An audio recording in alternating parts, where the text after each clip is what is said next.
नहीं तो जो है सर आपने हाँ बताया था कि सब जीवों में भगवान है और वो कर्म से जो अगर किसी की मृत्यु होती है तो उसको पाप नहीं लगेगा। तो किसान अपने खेतों में कीटनाशक का जो छिड़काव करता है, अनेक जीव मरते हैं, घरों में अपने कॉकरोच वगैरह, इसके लिए भी अपने उपाय करते हैं कि क्या इसके लिए पाप लगेगा या करने। बहुत अच्छा प्रश्न है भाई ये, है ना। बहुत अच्छा प्रश्न है कि हम लोग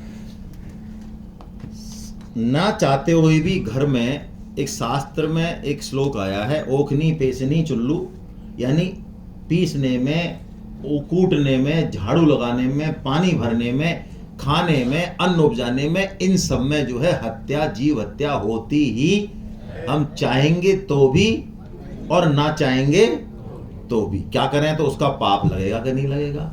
बिल्कुल लगेगा। बहुत अच्छा प्रश्न है। कई लोग कहते हैं हम गीता क्यों पढ़ें, हम तो कोई पाप, हम पुण्य कर्म करें भी क्यों, क्योंकि हम तो कोई पाप। अब मैं आपको उत्तर दे रहा हूं इसका ऐसे लोगों के लिए। आप उससे पूछो, आप सांस लेते हो भाई साहब? कि हाँ सांस लेते, तो महान पाप करते हो आप।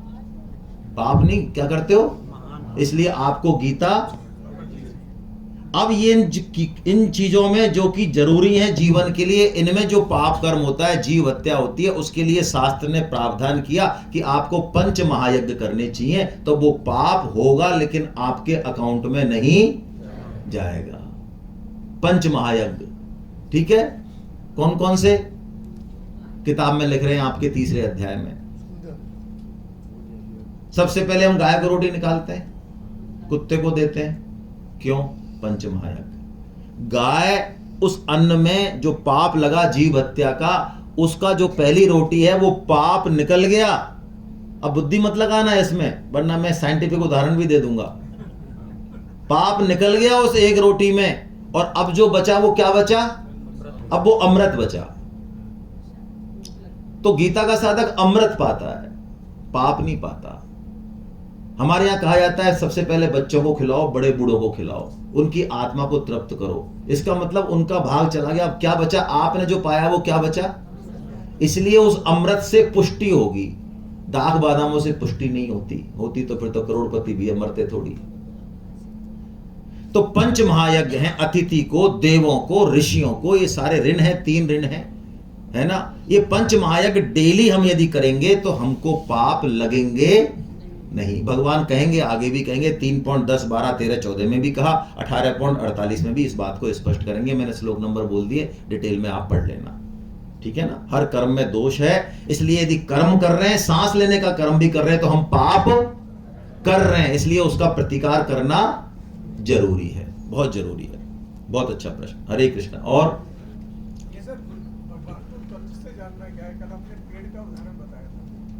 आपने पेड़ के बारे में बताया था कि जो पेड़ है उसका जड़ भी मैं हूँ, बीज भी मैं हूँ, तो वो कुछ समझ में नहीं आया। चलो और बताते हैं, दूसरे तरीके से बताते हैं। ये जो टेबल है ये किससे बनी? बबूल की है मान लो ये, तो बबूल के बीज से बनी, पेड़ से बनी। पेड़ कहां से आया? तो बीज को रखो और टेबल को रखो, कोई सामने दिख रहा है? लेकिन ये दोनों एक ही हैं। जिस दिन हमको ये समझ में आ गया, इस सृष्टि में जितनी भी वस्तुएं, व्यक्ति हैं, सब सिस्टम है, ये सब एक ही है, तत्व से भगवान ही है। भगवान ही सब उसमें प्रकट हो रहे हैं, सब परिस्थितियों में भगवान ही सब, मिट्टी, पानी, हवा, सूरज सब बने। ऐसा जिस दिन अनुभव हो गया, ये तत्व से जानना है भगवान को। कैसे जानेंगे? गीता पढ़ के, इसलिए तो सेमिनार कर रहे हैं। चलिए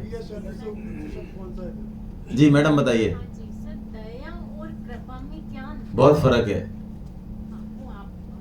दया जो है ना, कृपा तो भगवान ही करते हैं, संत करते हैं, है ना। दया है किसी को दुख में देख के, है ना, और उसका दुख कैसे दूर हो जाए और हम अपनी क्षमता का कैसे उपयोग कर ले, ये दया ये होना चाहिए।